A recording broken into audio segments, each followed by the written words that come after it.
mobile order for Katie? All right, pull on up, honey. You just came through. Thank you. You're welcome. Have a wonderful day. Thank you, too.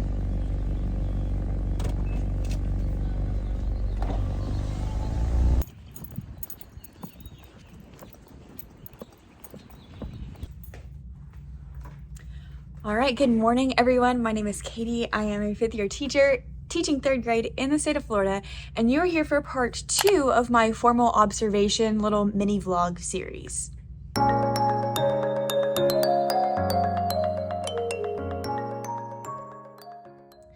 In case you missed my first video, over my spring break, I filmed a whole video where I went in depth and detail over what my formal observation process looks like.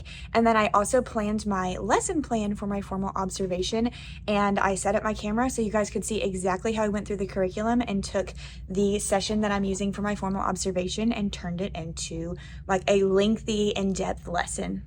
If you are a teacher, you might know, if you're not, now you do, that like weekly lesson planning looks very different than planning for like a formal observation or planning like an in-depth lesson. So if you're interested in what that process looked like, I will link that video above in the cards. It is part 1, and I go into a lot more detail on what I'm doing. So this, and I decided to split it into 2 parts because that video is really long, but I thought it was very beneficial to see like start to finish planning out an individual lesson, because I know I have a lot of people who are student teachers who want to be teachers who are watching my channel, and this is how you learn how to lesson plan when you're in college, is that like in-depth typing everything out.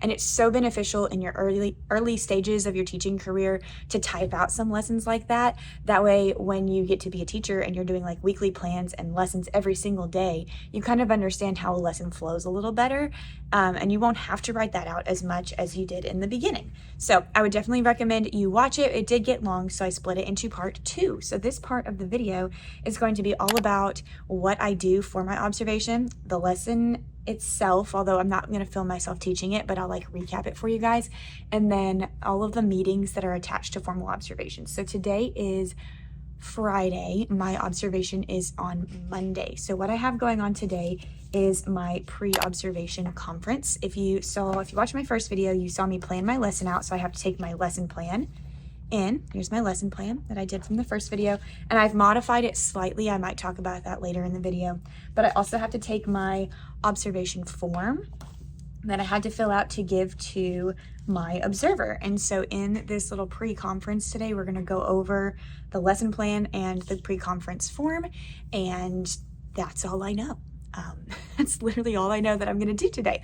So after the meeting in the afternoon at the end of the school day today, I'll kind of fill you in on how the observation, or like the meeting, how the pre-observation meeting went, kind of what we talked about as far as the lesson goes, and then it'll be almost lesson time and I'll be ready to teach it on Monday. So I did stop this morning and get myself a coffee because it's Friday, and I was like, let's go. And my students are taking a math test this morning, so it'll be kind of a chill morning. I got the chocolate caramel cold brew, so I'm about to try that for the first time. Here we go, wish me luck. All the flavorings down at the bottom though, so let me like stir it for a second.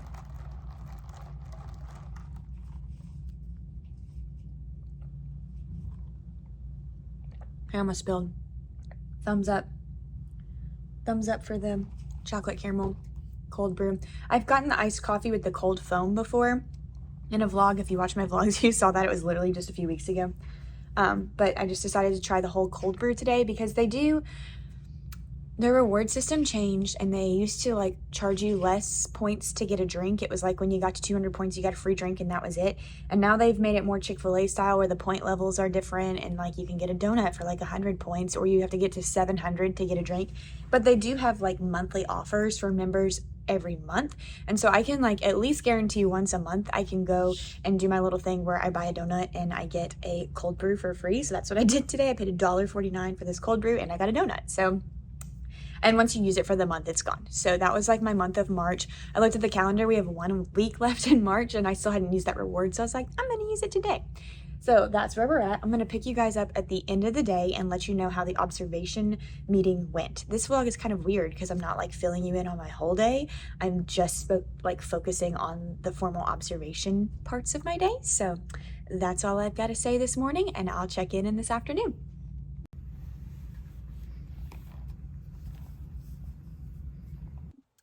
All right, we made it to the end of Friday. I'm sitting in the same spot I was this morning. My hair just looks a little bit worse than it did. Here's how all the observation stuff went. Meeting was super easy. I took my papers in there. She already had a printed copy because I'd emailed them too. And she just went down the thing. She's like, here's what I've got for your lesson. Here's what you put on the form. She's like, tell me what you want me to know about the lesson. So I just said, I've never taught fractions before beyond first grade, like cutting a circle in half. So this is all new to me. I was like, I'm taking it lesson by lesson, page by page in the TE, really pouring over what I'm doing and trying to figure out, do I understand, like remember how to do this, and then teaching it. I said, so that's kind of been the process I've used for this chapter. She's like, okay, that's good to know. And then there was something else. Oh, and I let her know that this lesson, so when I planned it in the planning video, I've actually changed it since the planning video because I realized that lesson was supposed to be taught in 2 days. You might have heard me during the planning video be like, wow, this is really long. And that's because it's supposed to be taught in 2 days. So I let her know about that. I was like, I cut it a little bit shorter than I originally had it, but it's still a pretty lengthy lesson because I'm only going to teach half the lesson. So we won't use all the examples and all the things in the book. So what I did this afternoon was I printed out another copy of the lesson for myself, did it in a little bit like 1.5 spacing or whatever. And then I like to go through, I did this last year too, and I like highlight my lesson in rainbow order. So I highlight like the title and then like the main bullet points. So when I have this up on the counter with me on Monday, I can follow those orders. So I've got this and then the back side. And now what I'm going to do, and that was like it for the meeting. After we went over that, we went ahead and scheduled a date for the post conference. So that'll be next week on Thursday when I teach the lesson on Monday. So I'll have the weekend to prepare. Monday I'll teach the lesson, and then I'll have a few afternoons to do a post reflection sheet. So what I'm going to do is take this lovely rainbow thing home. I look so tired today. Can you tell it's Friday? Oh my gosh. And I'm going to practice it over the weekend. I already told David I'm going to like pretend to teach to him like at least once, probably just once. Pretend teach the lesson to him at home because I learn better if I talk out loud. Like when I'm practicing for something, I have to do it out loud. If I'm studying for a test or if I'm practicing a lesson for an observation, that's what I like to do. So I'm going to do that. And then we'll be ready to go on Monday. So it was really easy, super easy pre-conference, super easy. And I think it was helpful that I went through and like highlighted it all to prepare. So now I'm about ready to go home. David should be heading home from work soon-ish. So I might like eat a snack while I'm here in my classroom because we don't have very many snacks at home, and shut everything down, finish grades, stuff like that. And then I'm closing things on my board now. I don't usually close things on my board while I'm talking to you guys. I'm usually just opening things. And then that's it. I'll pick you guys back up on Monday, the day of the observation. All right, you guys, it's the morning of the observation, and I'm going to talk quick because I can hear they're coming with the leaf blower down the hallway. I'm nervous. I'm anxious. My observation is at 8:45. I practiced this weekend. I taught David my entire lesson, and I've been through it. So what I'm doing this morning now is getting all of my textbook pages pulled up on the board. I'm going to like log into everything, sit. I have my coffee. It's about 7:20, so I have like 53 minutes until the students even come in the room. So I have plenty of time to like make a to-do list, get everything else out of my brain, and then just think through the lesson 1 or 2 more times. I'm glad it's an early observation because I'm going to be done by the time the kids go to specials, and they have PE today, so they can look forward to that. So that's where we're at this morning. Let's do this.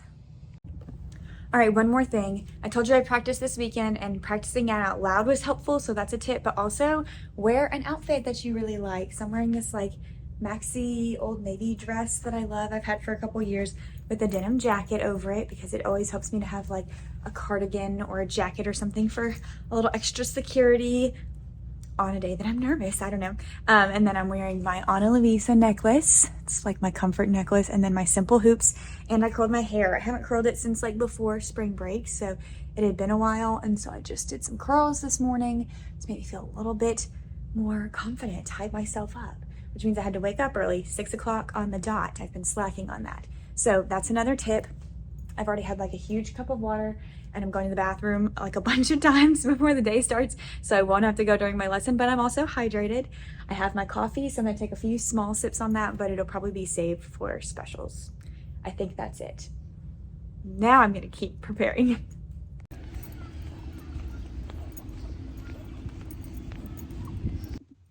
All right, y'all, it is Tuesday, the day after my observation. I did not check in yesterday because I went to the dentist after school.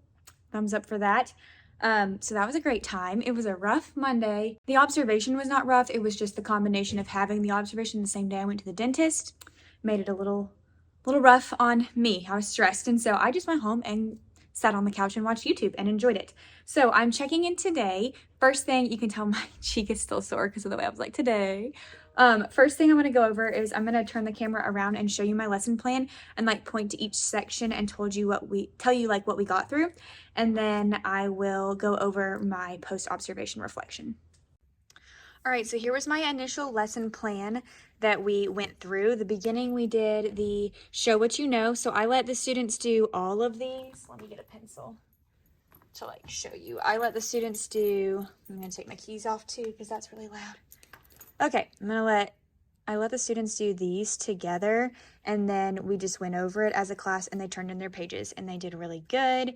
Here they worked well with their partner. It probably took between 7 to 10 minutes, so a little longer than I was hoping, but it was worth it because I always do that just as an easy classwork grade to get them started. So if I was teaching the lesson like just for content, I probably could have like foregone that because I didn't really need that to review for this session, but I always take it for a grade. I don't know if foregone is a word, but forego, I could forego it or I could have done without it. Okay, so now I'm going on to introduce. So for the introduce, we wrote compare on the board. The students got a prompt. They turned and talked for 1 minute. This was really good because I did have a student that when I wrote compare on the board, they didn't know what compare meant. They were confused. They're like, I don't know, what does that mean when you say compare? So this was good to give them a chance to do that. And when we did turn and talk to compare in math, they gave me words like if a number is higher or if a number is greater. And so they gave me good vocabulary that we use later on in the lesson. Then we did our number talk review and we did our corresponding hand motions. So again, they did really well with this. I would say this probably took me about 7 to 10 minutes as well during the lesson. And this was a really good formative assessment.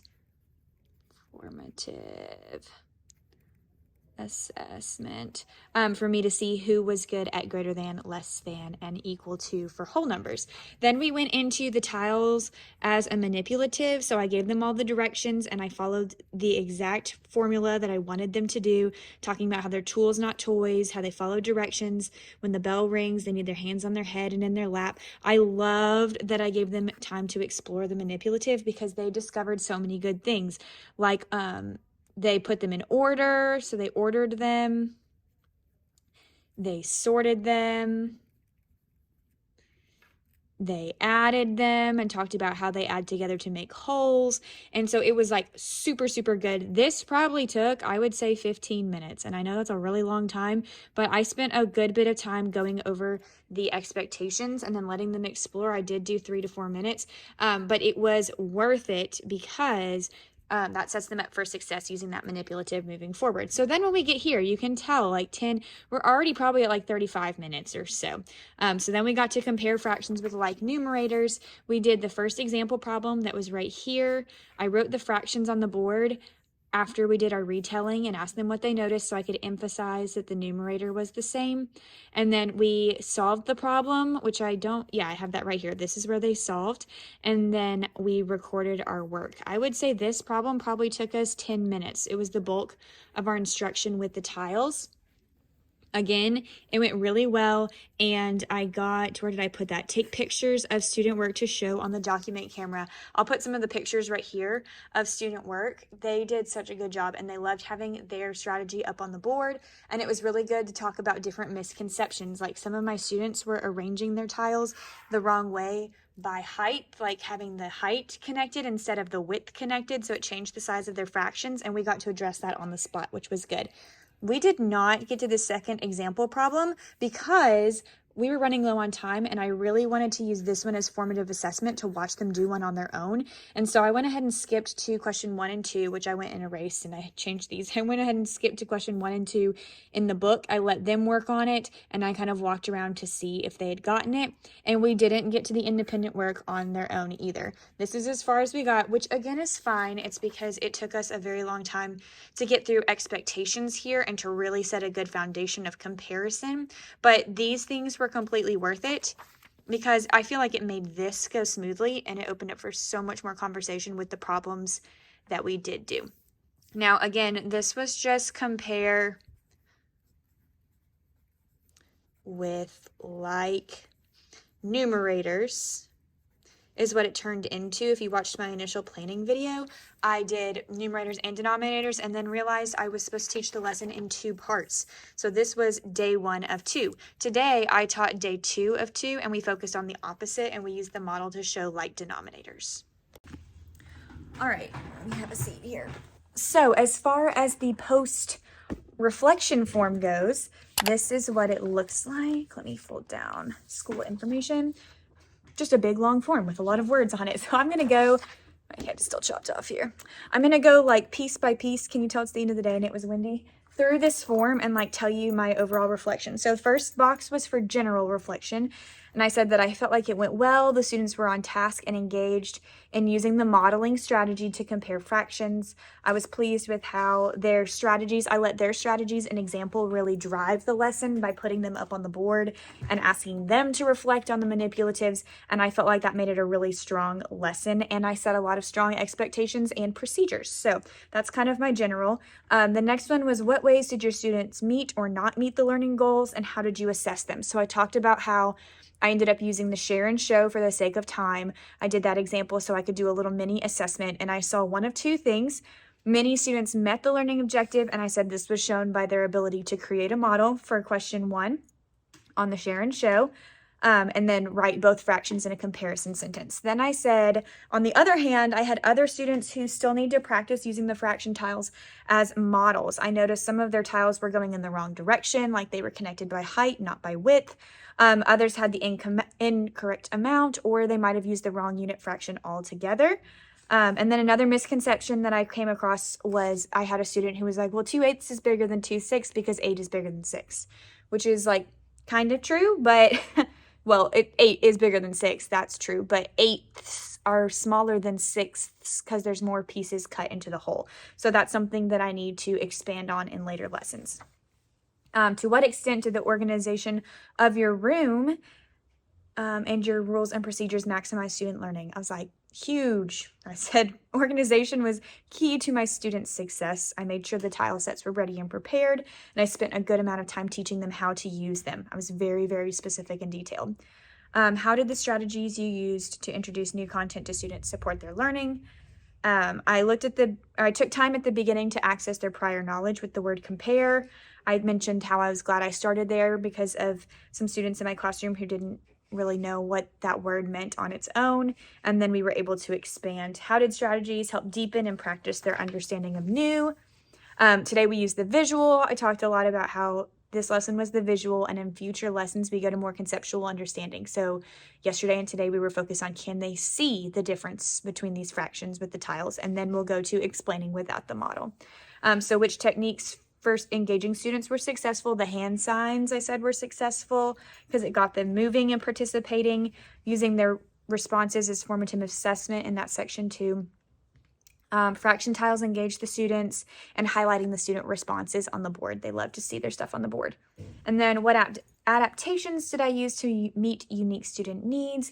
I used a lot of questioning to scaffold my students. For example, if a student was unsure where to start, I prompted by saying, hey, look at Mary's fraction on the board, read that fraction to me. What type of tile should you use to show Mary's fraction? I would kind of ask them, let them read it, wait a minute, maybe give them the next prompting question, like what unit fraction would match that fraction?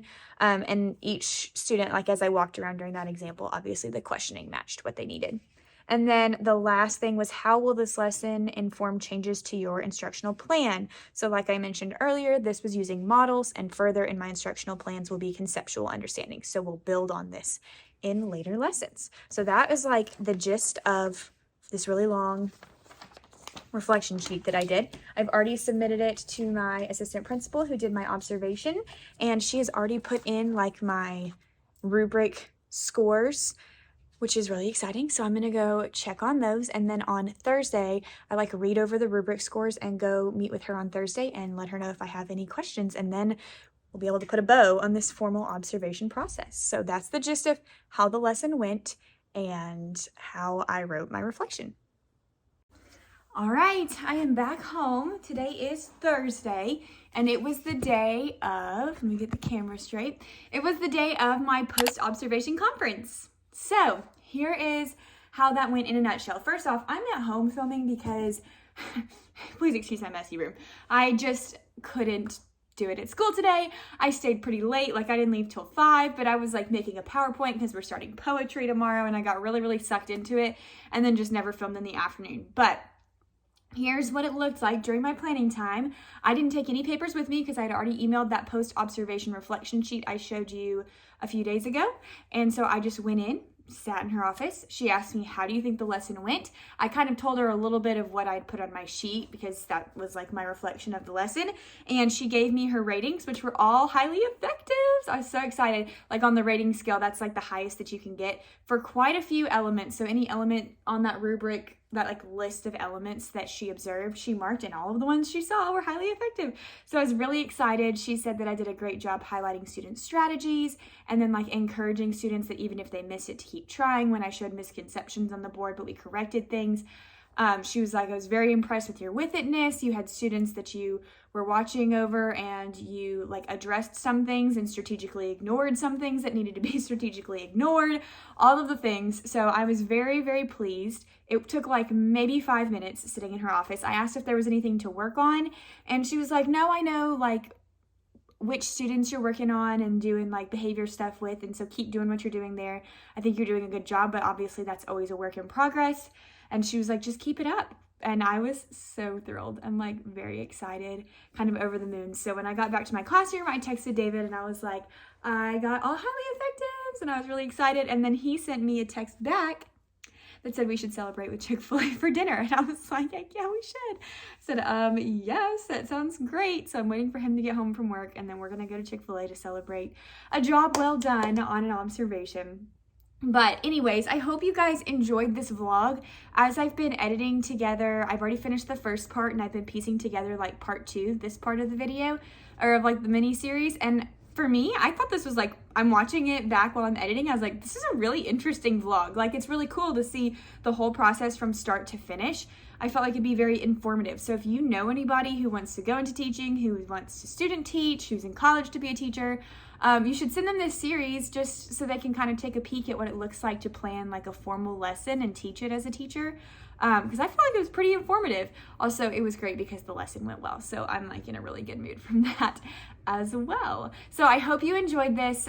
Like I said in the last video, or maybe it was this video, I don't remember which one, comment if you didn't on the other part of the video, how observations work in your district. I'd love to know how many you have, when you have them, if they're announced or scheduled or unannounced or any of those things. Comment below. And that's all I've got for you guys. Please give it a thumbs up if you enjoyed. Please subscribe to my channel so you don't miss the rest of my content. And then as always, I will see you guys in the next one. You're my Chick-fil-A. Hey.